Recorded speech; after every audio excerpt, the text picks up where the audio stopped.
and we have to really escalate the noise we make so that we'll be heard.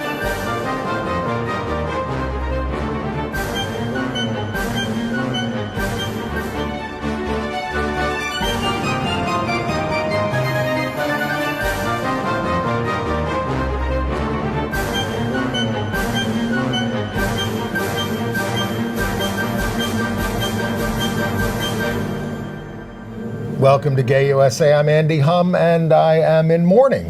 I'm Ann Northrop. It's Wednesday afternoon as we tape, and we've just heard the news of the retirement of Supreme Court Justice Anthony Kennedy.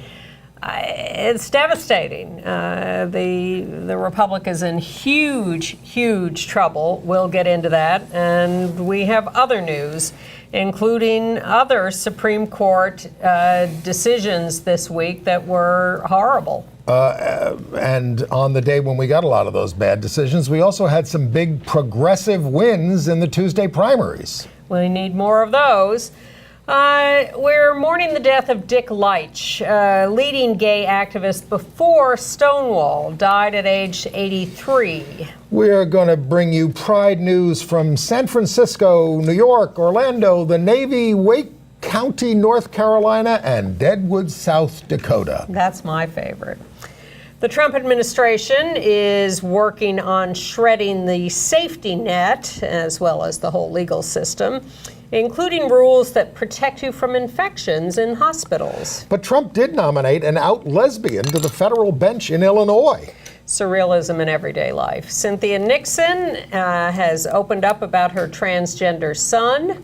And today is National HIV Testing Day. CBS correspondent David Begnaud has come out. 2 new gay-themed plays opened off-Broadway, Skin Tight with Idina Menzel and Log Cabin with Jesse Tyler Ferguson. But we start with the news that we just heard before we started this taping, which is that Justice Kennedy is going to retire. He wrote the 4 major LGBT rights decisions of the last 22 years, starting in 1996. He wrote both marriage decisions, and these are now in peril. Romer v. Evans from Colorado that said you can't just cut gay people out of the political system. That was a nice 6-3 decision. Lawrence v. Texas, that later than most countries in the world or in the developed world decriminalized homosexuality in this country. It took until 2003 for the United States to do that. You know, you read about other countries, they were so late to do it in 1995, and then you remember 2003 right here. And then the Edie Windsor case outlawing the Defense of Marriage Act. 5 years ago. And the Obergefell decision legalizing same-sex marriage. 3 years ago. But the majority on the court will now be people who have either voted against same-sex marriage or, and very well might want to repeal those decisions and allow the states, once again, to ban same-sex marriage in their states. We've already gotten emails saying, well, we must delay the confirmation process. How?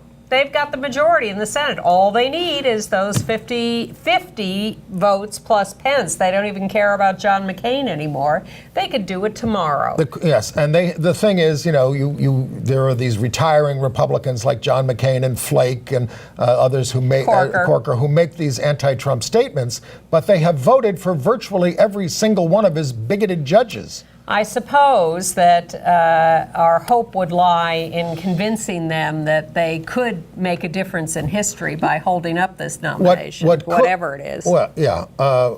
What could happen is they nominate someone and they're going through the process, and then you find something really scandalous out about them. That can delay things. That happened to Douglas Ginsburg, who was nominated. Smoked pot. Well, he smoked pot once, and Nancy Reagan was having none of it, so they had to pull him out. And who got in as a result of that? Was that? I don't know. Was that Kennedy? It could have been. I don't know. He was nominated by Reagan. Yeah. So Kennedy has written these decisions, and even in the Masterpiece Cake Shop decision a few weeks ago, while they allowed the baker not to make the cake because they said the Human Rights Commission in Colorado had been prejudiced against his religious beliefs, it wasn't a decision on the underlying questions of discrimination. And in fact, what he wrote in the majority decision said you must not allow public accommodations to discriminate against LGBT people. But he was giving an awful lot of deference to religion, which, as we saw from the Muslim ban, they only give to Christians, not Muslims. Well, the thing is that for all our reliance on Kennedy over the years, he has written or been part of all the conservative decisions for years now. He wrote the Citizens Union decision. He was part of all these recent bad decisions. He's gone on and on and on. So we're in trouble with him gone. LGBT people. Abortion, reproductive rights are in trouble with him gone because he did do a decent decision there. But everything else is going to continue to go right down the drain. I mean, seriously, folks, I mean, we got to think about this, because essentially we are not going to have the protection of the Supreme Court of the United States. I don't just mean gays. We are not going to have the protection of the Supreme Court. It is a radical right court at this point, or it's going to be. It's already conservative. It's a radical right takeover of the United States in all these ways, and we may win elections here and there. I certainly hope we'll do well in the midterms in November. We better. We better. Because if we elect a Democratic Senate, then they can block the most extreme nominations. They can block all the nominations that Trump makes. Yep. But that's what we have to do. If nothing else, this should be a wake-up call to us for that. But, I have spent this Pride weekend being pretty unhappy about a lot of stuff, and this is not improving my mood. It's a body blow. We had a body blow to labor just today, taking away their right to get dues from some of their members who don't want to pay them. Well, let's talk about Supreme Court decisions. At least people are pointing out the insanity of the travel ban being upheld in spite of everything Trump has said about Muslims, but the baker was allowed to not bake the cake just because one human rights commissioner in Colorado made a statement that could be interpreted as pro-religion. Yes, and then gratuitously they throw into their Muslim ban affirmation that the Korematsu decision is now overturned, the one that put Japanese Americans in internment camps. Oh, that was wrongly decided 70 years ago, or whatever the hell it was. Yeah. But we're doing this. We're not prejudiced. But it's terrible. It's an awful decision. However, don't forget, Trump had to go to the well 3 times with Muslim bans before he got this one through, because the others were overturned by lower courts. That was the old days. Well, yes. It's getting worse and worse. Look at all the people he's confirmed. And now the court, so the court made the Masterpiece decision and said, well, this was just based on whether the baker was mistreated. But they have sent the Orleans Flowers case back to the Washington State Court. This is a florist who didn't want to make flower arrangements for a same-sex wedding. There's no... there are several ways to read that. And one is that they've sent it back. The general assumption is they're, again, punting on this. They don't want to come down with a decision right now that either reinforces non-discrimination laws that include sexual orientation and gender identity, because that will be too upsetting to the right wing, and they don't want to deny it because that'll be too upsetting to us, so they're punting. But Arlene, just wait to get back to the Supreme Court next year. You'll be fine. It's actually Baronelle Stutzman who runs the I know, it's not Arlene. florist. But the assumption also is that the Washington Supreme Court, in taking this case back, will reached the same decision, which is that the non-discrimination laws in Washington state protect us and our right to access public accommodations. And they were instructed to do it in light of the Masterpiece Cake Shop decision. So, which says that discrimination is outlawed. You keep saying that, and you said it before. But and the Arizona decision afterward. Yeah, the lower courts are saying that, but I mean the Supreme Court decision sort of said, we have these laws, these are legitimate laws, you can have these laws, states can do this, etc. But they have not settled the question of what happens. No, they haven't. Up to a religious... So one could think that, in fact, by remanding this to Washington state, it's a sort of backwards way of taking that codification of the non-discrimination laws into account. And we had an uphill climb this year to win back the House and win back, well, of course, the Senate. Wait, I got one more thing on this.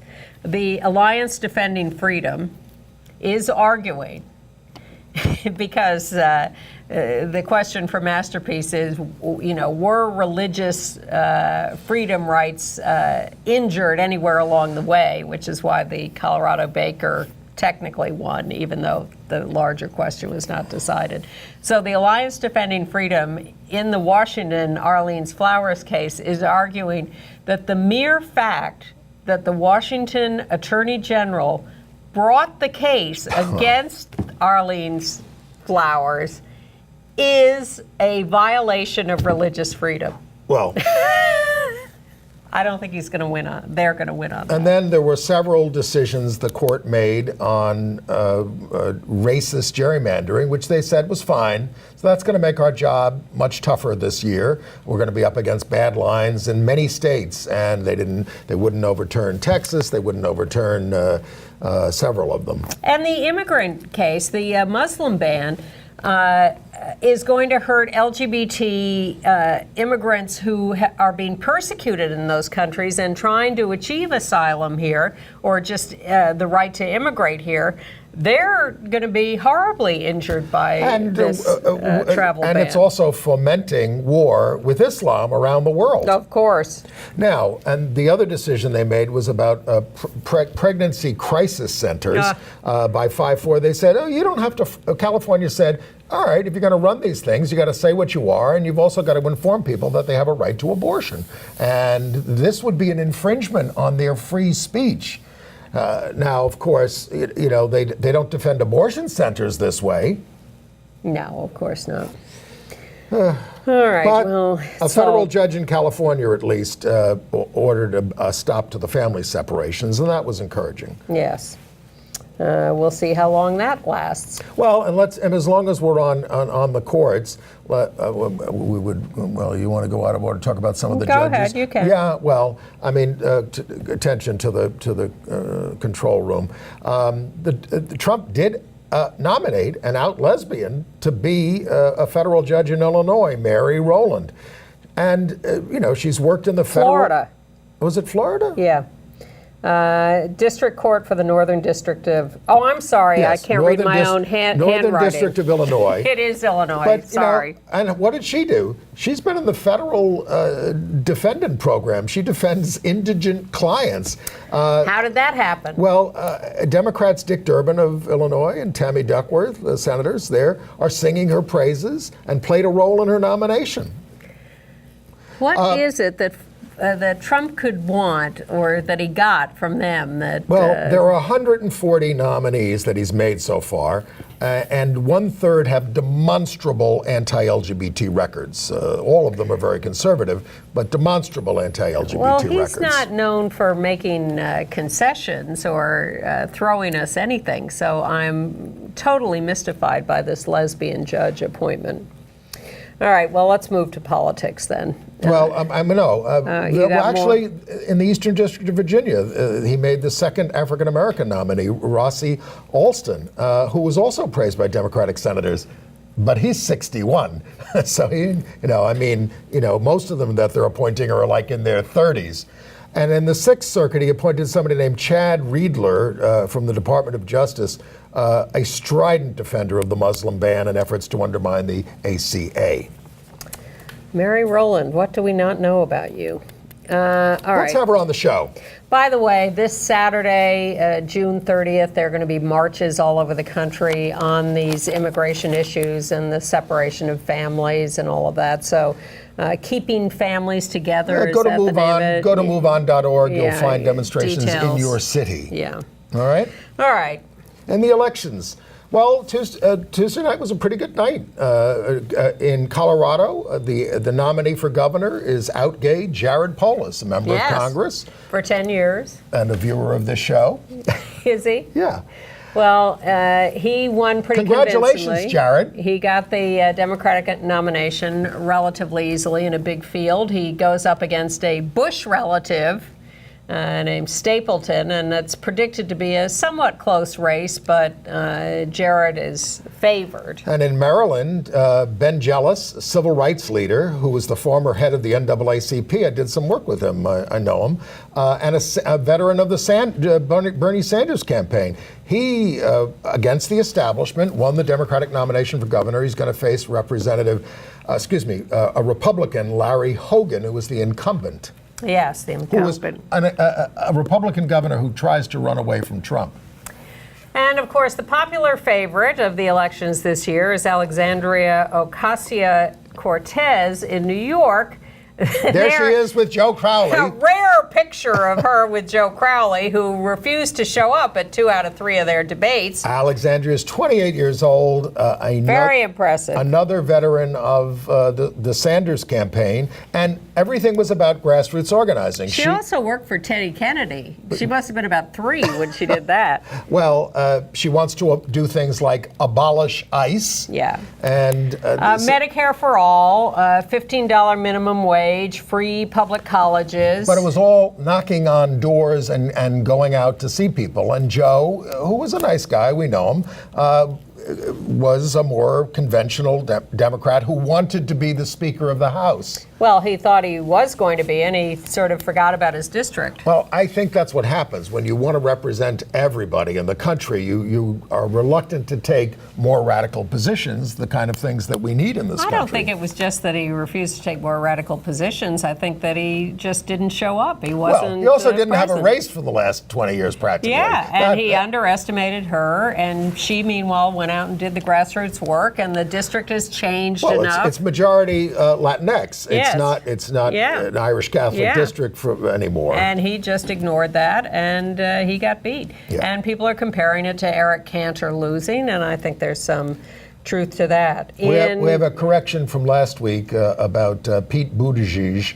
That's how you say his name. It means owner of chickens or lord of the chickens. And we also learned that he and his husband, who just got married, which is why we were talking about him, he's the mayor of South Bend, Indiana, out gay, bonded over Scotch eggs. Lord of the chickens, bonded over Scotch eggs. Back to Maryland. I need a little relief after absorbing all this crap today. A couple of trans women were elected to the Democratic Central Committee. One of them one was unopposed, but the other was the first trans woman elected to anything in Maryland. Okay. In Texas, the state Republicans held their state convention, and they managed to endorse 24 anti-LGBTQ platform planks, including supporting conversion therapy, against any hate crimes laws, no trans people in the military, no same-sex marriage. They're not giving up that fight. And if you think the change in the Supreme Court is not going to affect marriage rights, you are dreaming. Well, here's what... no transgender people at all, no non-discrimination. Well... blah, blah, blah. Now, back to Trump for a second. A couple of things. One, they want to end review for release of data on hospital infections. Hospital infections, so you can't find out about all the people who died of sepsis in the hospital. That you're about to go into for an operation. There are 600,000 hospital infections a year in this country, and a lot of deaths. Sepsis kills 270,000 people, and you have a right to know whether they're abiding by cleanliness standards. But they want the hospitals are required to publish these figures on how many deaths and how many infections, and this is about to be wiped out. Yes, and the other big thing is they have this master plan for transforming the U.S. government, and it is massive. They want to combine departments. They want to make all aid programs under a welfare department. They want to call it welfare so that they can run against it and say, you don't want people to have welfare, do you? I mean, it used to be the Department of Health, Education, Welfare, and they changed it to Health and Human Services. So, I mean, I've read over these things. Everything is about private sector. Everything is about abolishing aid to people. It's about undercutting everything. They really are. This is all from Mick Mulvaney. Look, I was about to say, why do we live here? But the fact is that Alexandria Ocasio-Cortez is the lesson we need to learn and the example we have to follow.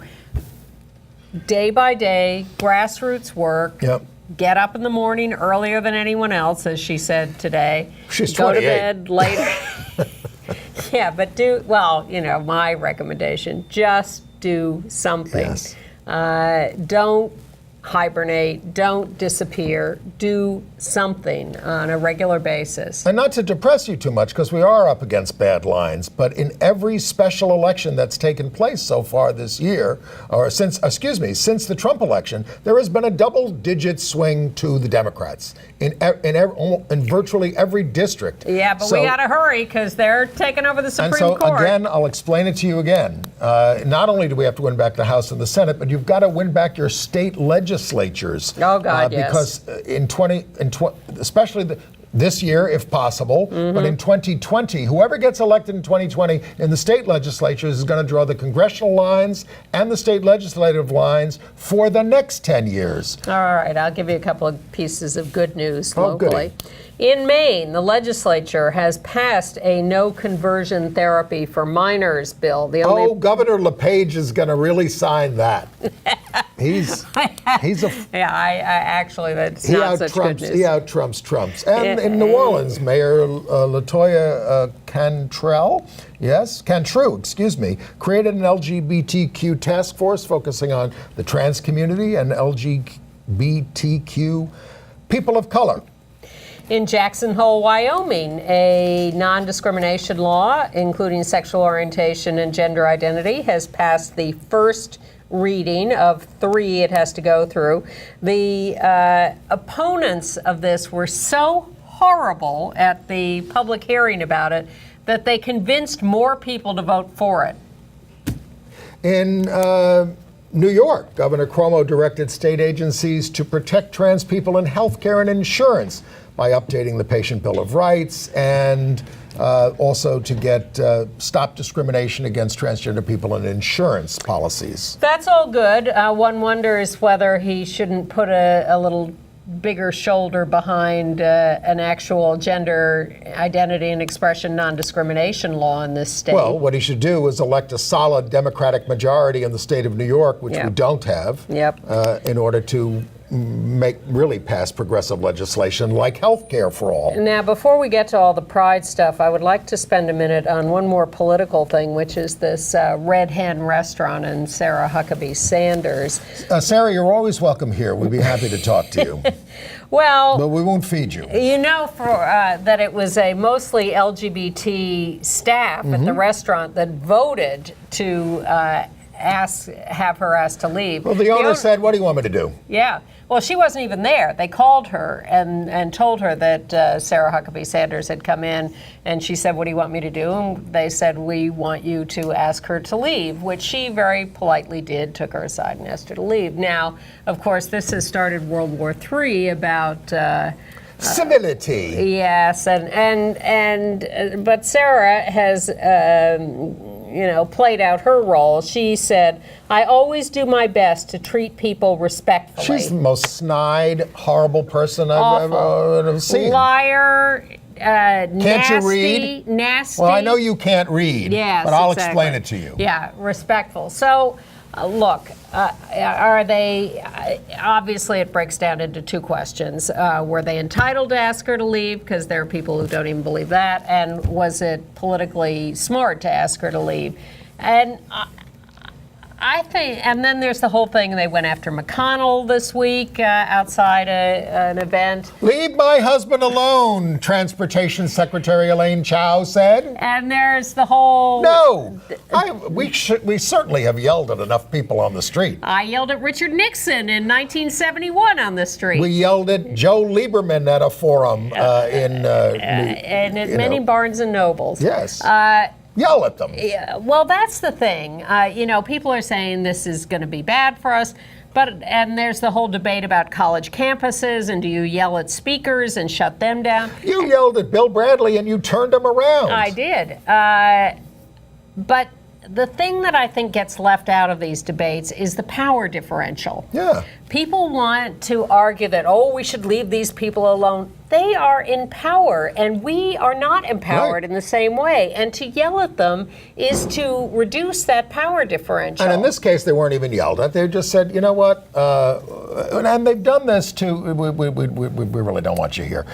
They've done it to white supremacists who have walked into, what if David Duke came in? Yeah. And David Duke is a big supporter of Donald Trump. Look, in the ideal world, you wouldn't have to ask people to leave. You wouldn't have to yell at people because we'd have reasonable conversations and truth would prevail. I remember when Tom Dwayne, a state senator here, or maybe he was a city council member at the time, walked up to Rudy Giuliani in the Pride Parade, who was not supporting us on a whole range of issues, and said, "You don't belong here." Yeah. And when Chuck Schumer would come up in the parade, more about whom later, when Chuck Schumer would come up in the parade, he voted for DOMA. He was, he was not very, very supportive on a lot of things. I would say, you don't support equal rights for gay people. I didn't say it rudely. What are you doing here?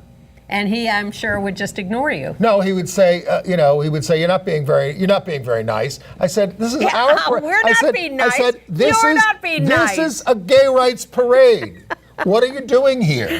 How about, do you think voting for DOMA was very nice? Sarah Huckabee Sanders, is your nastiness in the press briefings As every day I finally nice? said when he was yelling at me one time, I said, Chuck, calm down. I said it like this.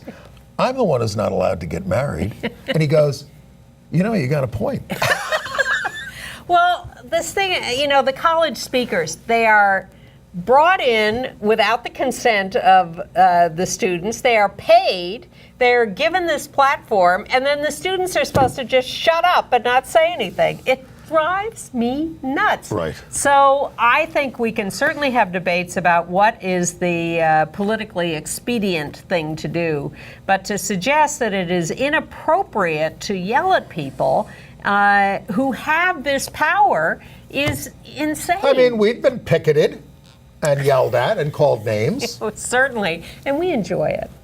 No, we don't, but we understand it, and we deal with it, and we don't try to whatever. We have a long way to go. Okay. A human rights campaign study found that nearly half of us LGBTQ employees remain closeted at work. Oh, I was going to save that to put next to David Begnaud. Well, maybe we can say that David Begnaud, CBS correspondent, famous for covering Puerto Rico and other disasters, originally from Louisiana, has just finally announced, he says he's been out to his family and friends forever. There he is in Puerto Rico. Yeah. And there he is on the Twitter 1950s. with his partner, David on the right, and the partner on the left. So he's no longer one of the 50% who are closeted. But the HRC survey was interesting because 10 years ago, it found 51% were still closeted at work, and 10 years later, 46%. It's barely budged.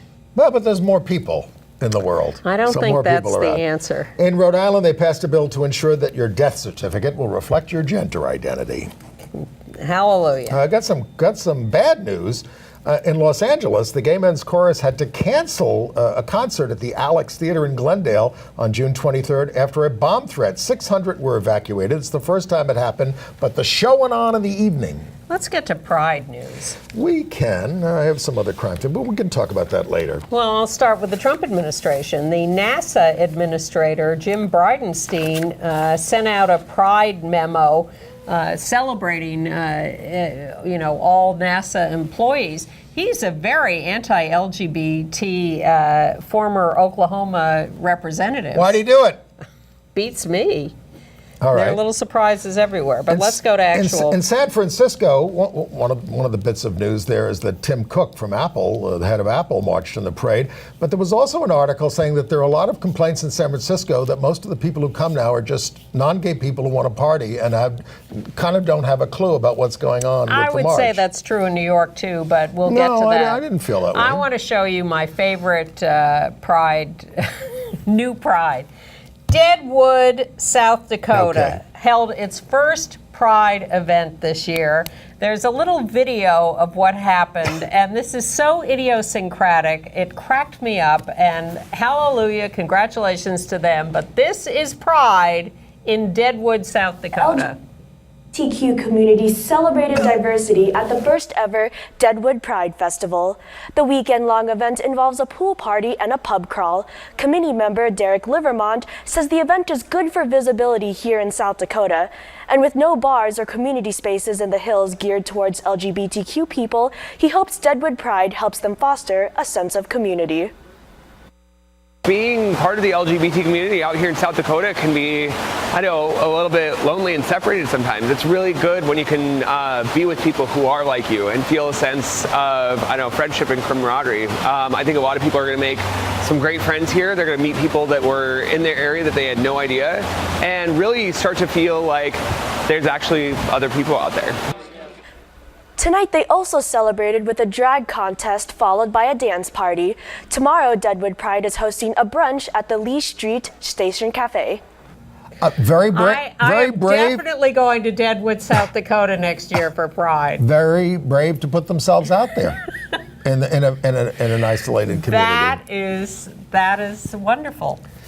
It is. Where are we going next? Wake County? Sure. North Carolina? Yes. What happened? Wake County, North Carolina held its first Pride. This is, it includes Raleigh. Now, that's a lot more rainbow than Deadwood, but that is, I think that may be city officials and they got a trans flag LGBT and a rainbow flag, yeah. different kinds of rainbow flags. I'm surprised that Raleigh, North Carolina would be having its, maybe the county holds a separate celebration now from the city, but that's what was going on. And what happened on the Navy ship, Anne? Well, you think the cake shop was a problem, but the United States Navy held a Pride celebration on the USS Chancellorsville with a gay cake. Can't the Supreme Court put a stop to this? Culinary Specialist Second Class Kyle Toby on the guided missile cruiser made the cake and was cutting it, and they're in the Indo-Pacific region. So your intrepid correspondents were part of the resistance contingent in the Pride March, and for a little while. So anyway. we have a picture of there we are down in the village. In this new route where we sort of march through our ghetto. We march from Chelsea to the village to the Flatiron District in a little J formation, and it still takes 9 hours. And it's still absolutely full of corporate floats, which make it an endless day for the rest of us. I watched the first couple of hours of the parade on TV. Me too. Because the resistance was not forming until halfway through the march.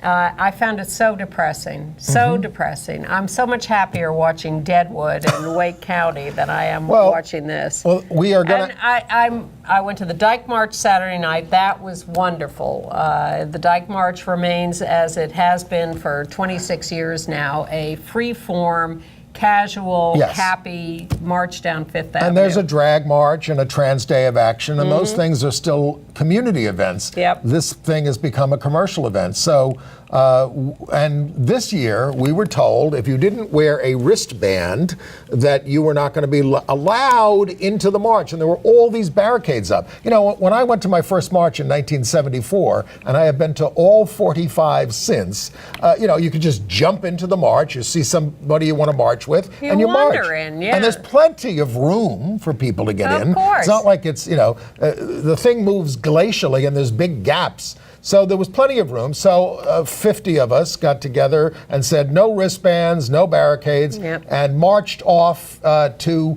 the area. And we took down the barricades. We and did. At first, they did not want to let us in. We had to force our way through the barricades. Well, actually, they were going to let some of us in, but then they saw more. There were about 200 people behind us who were just bystanders who wanted to be in the parade. Yeah. And they were not allowed in, so we got them in. But the whole thing is ridiculous, and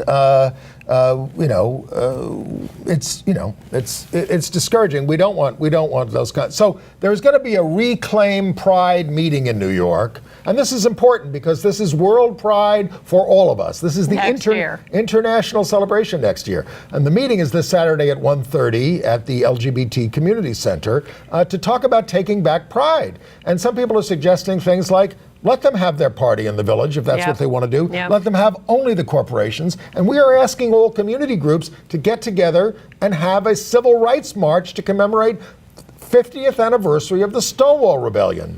All people, all organizations, all people, just a free-form march like the Dyke March, like the Stonewall 25 March, up into Central Park to a stage and rally, and everybody's sitting around and having a good time. And before we move on to talking about other things, since this is a commemoration of the Stonewall, we should note the passing of Dick Leitsch. Yes. 83 years old. Dick was the president of the Mattachine Society, an early LGBT rights group. Look, they had their name on the door and everything. Looks like an FBI office. Back in the 60s.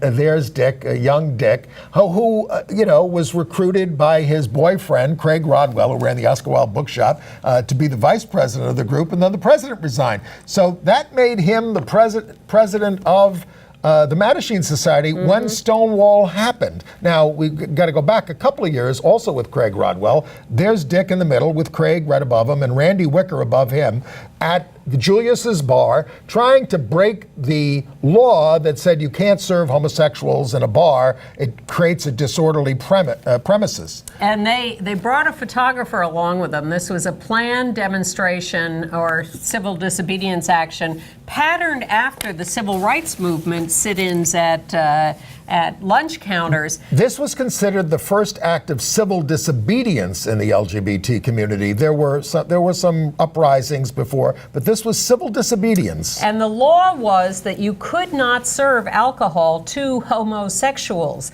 So they got together, this little group, and they went to Julius's, had the photographer stationed. Well, they went to two other bars first. One of them closed in advance because they heard they were coming. And the other one said, because they would come in and they would say, we're homosexuals and we want to be served. Well, and so the guy at Howard Johnson said, well, you're not doing anything homosexual, so here you go. Well, at this one, if you will put that picture back up again for a minute, please. They asked to be served, and they said to the bartender, we are homosexuals. And what you see is the moment of the bartender reaching out and putting his hand over their glass and saying he would not serve them. Well, it's because they had a notice up on the door that this was a raided premises, because there'd just been an arrest there of some guy for perhaps soliciting somebody or something like that. So they were very nervous about the law. But the state liquor authority just backed down over this. There was a court ruling the following year that you can't do this. And so, David Carter tries to say, who's the historian of Stonewall, tries to say, because we earned the right to drink in bars when they closed down the Stonewall, that was part of the feeling of the uprising, and Dick was very responsible for that. So Dick is just, there's a more recent picture of Dick, who you knew very well. And again, Kentucky-born. I'm going to ask you to go back to that other picture in the bar one more time, because Dick has now died. Craig died some years ago, and Randy Wicker on the right is still alive and kicking. I had a long conversation with him in the resistance contingent on Sunday, and Randy is still making trouble and doing great stuff. Randy's activism goes back to the 1950s. Randy Wicker did the first public demonstration for gay rights in this country at Whitehall. It had something to do with the Selective Service System back in 1964 4, I Well, think. because the military was excluding homosexuals from the military who were being drafted to go to Vietnam. And he was demonstrating for gay people to be allowed in the military to go to Vietnam. It was spoiling it for us. Big mistake. It was spoiling it for us. But Randy's great. Dick Leitsch was quite a character, and and obviously a tremendous pioneer. He said, he kept saying, before Stonewall, there were just, I was like one of the only people who was gay. After Stonewall, everybody was gay. And it really was exponential after Stonewall. Mm-hmm. He also wrote the first eyewitness account for The Advocate of what happened at Stonewall that night. I mean, it was the first press report on Stonewall. And they clearly got press coverage of the Julius sip-in, as it was called. That's why they took the photographer, and that. Yes, I think the headline in the Times was something about deviants asked to be served. All right. Well, back to how far we've come, but don't worry, we're going back. Yeah, this will look like the golden age shortly. Other current news around Pride: Cynthia Nixon, gubernatorial candidate in New York, released this picture of herself with her trans son, Seth, at his graduation from the University of Chicago. She participated in the Trans Day of Action actions here in New York City. And Senator Chuck Schumer was at who we've spoken about, but he announced on Pride Day that his daughter Allison, there on the right, the left. I'm sorry, the left on his right. On the left, Allison is marrying Biz Weiland on November 18th. Now, she would have been about 7 years old when her father voted for the Defense of Marriage Act. I hope he's apologized to her profusely and repeatedly. Yeah, he didn't come out for same-sex marriage till 2009. He didn't come out until Kirsten Gillibrand was appointed senator from New York, got up at her first news conference where she was introduced and said she was for marriage equality, and that shamed him into supporting marriage equality. He said, it's time now. God! All right. Well, also, Governor Cuomo, in his desperate attempt to get reelected when running against a lesbian, in addition to announcing his trans hospital and insurance regulations, unveiled the memorial in Hudson River Park. This is supposed to be an LGBT memorial to the Pulse victims. There's supposed to be prisms within the rocks that reflect rainbows. To me, it looks like a tortoise, a rhinoceros, and something else. Well, actually, it could be a tort if somebody injures themselves on those rocks. Well, here's the other thing that annoys me. It's not just an LGBT memorial, although it's supposed to be all victims of hate crimes. All victims. All of humanity. All victims of hate, intolerance, and violence, and LGBT, and the Pulse victims. We're prejudiced here, partly because we're not supporting the governor, but also because we wanted the rainbow flag of Gilbert Baker to be the memorial, because we don't have one like that in New York, as they do in San Francisco. Oh, we just wanted a big flagpole with a rainbow flag. Well, speaking of flags, a man flying a rainbow flag in honor of the Pulse victims in Orlando at his house was told by the Homeowners Association, take it down. You can only have the U.S. flag and armed forces flags. He appealed, and they unanimously reversed themselves. But also in Orlando, in College Park, at the Cafe Linger, a new LGBT-owned business put up a rainbow flag for Pride Month, and it was vandalized by a man in his mid-50s. Charming.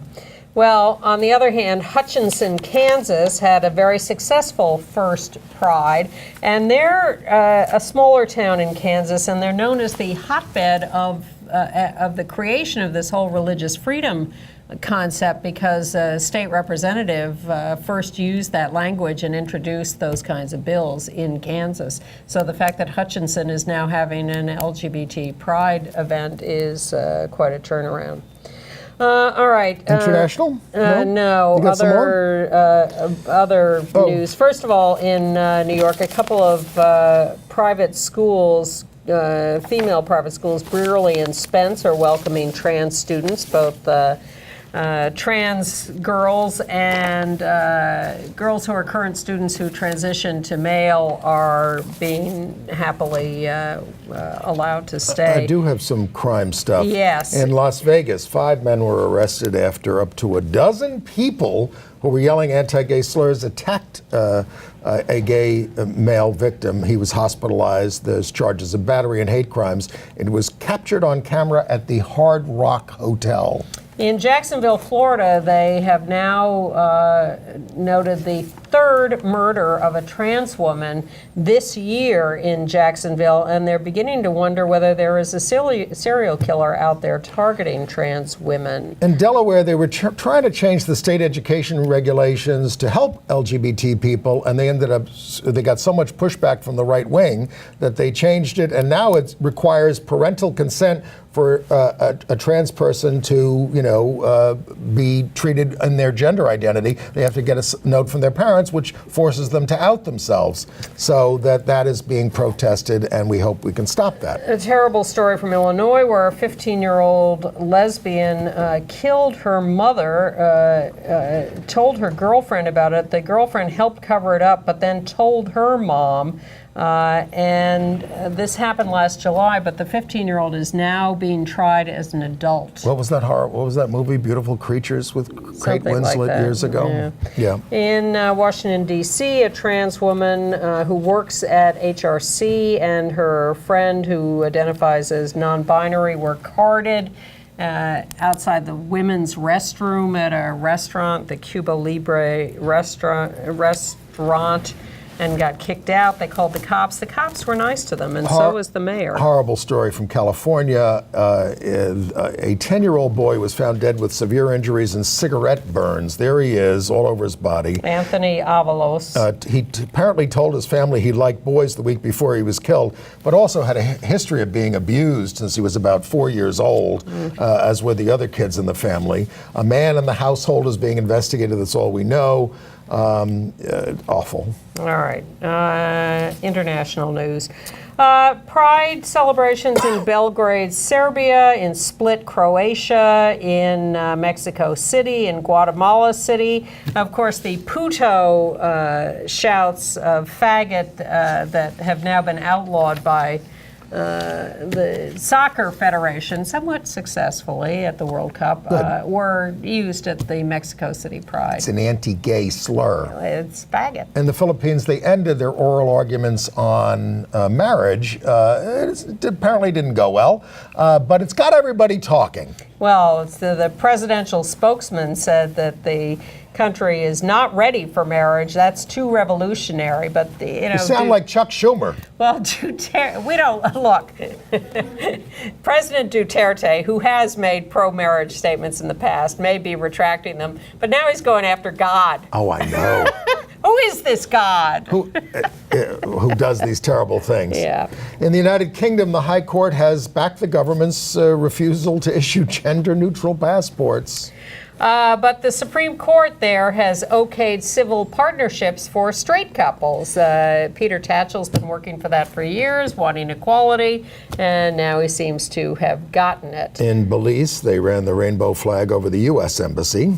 In the Cayman Islands, a lesbian couple are filing suit for marriage rights. The Cayman Islands are United Kingdom-related territory or country, and the Czech Republic government is now announcing its support of marriage equality. In Alberta, Canada, there's a court challenge to a law barring schools from telling parents if the kid joins a GSA. In Hungary, the Constitutional Court has recognized a trans man Iran refugee, which is unusual. But meanwhile, the Hungarian National Opera has had to cancel some of the performances of the Billy Elliot musical. Well, this is a long-running show there. It's been running there for 3 years. Yeah, it has made them a lot of money, and it has allowed them to open up a ballet school for 100 students. But some right-wingers came out and said this turns kids gay, and so suddenly ticket sales are down, so they canceled 15 of 44 Can't be too careful. performances in Budapest. So FIFA did fine the Mexican Football Federation $10,000 for its fans yelling "puto" at the World Cup. The fans have quieted down on those chants, but anything could happen. They could go back to that in a second. In Kenya, we showed you last week a picture from the Pride celebration. Here's another one. But there have been a lot of death threats after this. 600 people showed up for the Pride celebration at the Kakuma refugee camp. Well, it's one of the reasons they flee to refugee camps is because they are gay. Well, they don't want to be in refugee camps. No, but I flee mean Uganda. Yes. And then they're put into these camps. So God bless them. They are holding this Pride celebration. And in Nigeria, LGBT activists showed up to force themselves into the National Day of Mourning and Remembrance March to be acknowledged as victims as well as everybody else. And they didn't wear wristbands. We told you about the horrible murder of 3 LGBT activists in Guerrero, Mexico last week. There has now been 1 arrest in the case. I would expect more to come. In Morocco, the government has officially registered its first LGBT organization, l'Union Féministe Libre. And in Greece, in Thessaloniki, they were holding a pride celebration. 2 gay men who had wrapped themselves in pride flags were thrown off the promenade into the sea, rescued by bystanders, and so they're okay. But the bystanders said, "We will kill you and your types." 4 men have been arrested, and also a Pakistani migrant who was watching the parade was brutally beaten. All right. AIDS news? AIDS news. Well, it is National HIV Testing Day. I hope you did it if you Today needed to. as we tape. Yes. The Fairfax, Virginia School Board has voted to include info on PrEP in their education curriculum. Should be everywhere, of course. In Houston, Texas, an HIV-positive man got 30 years in prison for lying to his girlfriend about having HIV, and she is now HIV positive, but 30 years. And a new survey found that a third of you, not a third of you who watch the show, haven't heard of PrEP.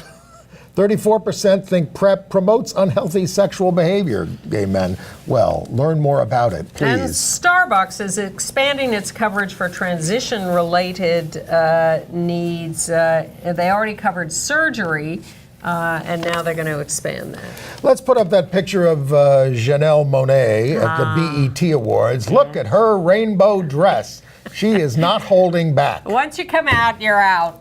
Wonderful. But she also gave the best performance at the BET Awards, including her sort of personal "I'm out and I like girls" song. Well, the best thing I saw this week was a reading of Larry Kramer's Destiny of Me on his 83rd birthday. There's the cast there. Wonderful cast of this play from 1992, which has held up very well and I hope gets made into a movie. You had there, Mark Ruffalo and Lee Pace and Ellen Barkin and Gideon Glick and Eric Edie Falco. Edie Falco was the narrator, Josh Hamilton, Eric Bogosian, and Larry in the middle, standing out in his rainbow colors and overalls. So it was just I hope they make a movie of it. We saw the show Log Cabin. Can we get to that? We did. Yeah. Yes. Log Cabin, I didn't expect to like this. Is by Jordan Harrison at Playwrights Horizons. There's the cast, a lesbian couple, gay couple, which includes the most famous there is Jesse Tyler Ferguson. It started out as kind of sitcom-y. I thought it became kind of thoughtful about gender identity as a transgender character and his girlfriend joined the party. I especially like the babies in the show, but I won't tell you what that's about because I don't want to spoil the surprise. Yeah, I think we had mixed feelings about it, but it was interesting enough to hold us for the hour and a half. Unlike Skin Tight, which is by the hot playwright Joshua Harmon. There's the picture of that cast. This is basically the story. So the older character there, played by Jack Weatherall, is basically Calvin Klein. They don't call him that. And his daughter, Idina Menzel, who's sort of the star, surprises him for his 70th birthday, which he doesn't appreciate. And that's his 20-year-old boyfriend in the back, who she knows he's gay, but she resents him going with young men, and because she has a 20-year-old son. And it was really much too sitcom-y. There's a nice soliloquy about love in the end of it, which if the playwright had just been that serious throughout, well, you could still have some humor, it might have been okay. There's a documentary opening in New York this weekend and in LA in a few weeks, Love Cecil, about Cecil Beaton. We have the trailer for it. Let us show that. Mr. Beaton, you've been described as an author, a designer, a painter, a photographer. Now, which of these is your main profession? I wish I knew. I'm afraid that's been my trouble for a very long time. It's always Beaton's look, Beaton's touch. The fashion work, the portraiture, the film and theatre work. He captures Hollywood and American elegance like no one. If he hadn't have done photography, if he'd just done My Fair Lady, that would have been enough for me. No one has had the ability to wave the wand and scatter the magic over somebody like Cecil Beaton. Everything about him was style. All those details of a kind of dandy. I knew he was an old queen. Am I vain?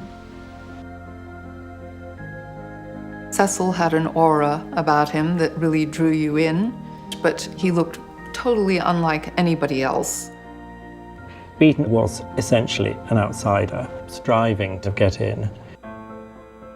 There is scarcely a flattering self-portrait, yet truth begins with oneself. I think that probably love, or the lack of love, was an enormous part of his life. Oh yes, I can hate. I can hate unreasonably. He loves. It's very easy for him to love. He positively loves you or he positively hates you. None of the things he did really satisfied him. He was on this endless quest for something. I wish that I were able to dig down deeper. He gave over his life to expressing beauty, however he could do it. Once you've started for the end of the rainbow, you can't very well turn back. What if one is a dreamer? So, a famous gender non-conforming person before there were very many out people. This is a warts and all biography of him. I hated him. No, well, I mean, he had a lot of problems. It's an interesting documentary if you're interested in him and that time, but I found it so discordant with the life we are living now, and well, so he couldn't live the life we're living now. I understand. Although we are going back. His artifice, his lack of interest in anything outside his own little world was that's hard to take. Okay. But, you know, it's opening June 29th at the Lincoln Center's Film Society with a nationwide rollout to follow. I did watch on HBO the documentary Believer about Mormons and gay issues, centering around this straight guy who is the lead singer of Imagine Dragons. And it's sort of a conventional, heart-tugging, isn't he great to be an ally to the community? And there were some touching moments in it. I didn't find it, mandatory, but it's there on HBO. Believer, if you're interested. Right. Tootsie the Musical is coming to Chicago in September with Santino Fontana as Dorothy, Michael, and Julie Alston is in it. And it's going to come to New York. Okay. What else? The Mormon Tabernacle Choir had an out gay director for one night. Well, you watch Believer and you will not be impressed by that. We're not impressed by what's about to happen to the Supreme Court. We hope you all are registered to vote and will exercise that privilege as the year goes on. And take to the streets. Please, anything, just do something. We will see you here next week. At the very least, vote.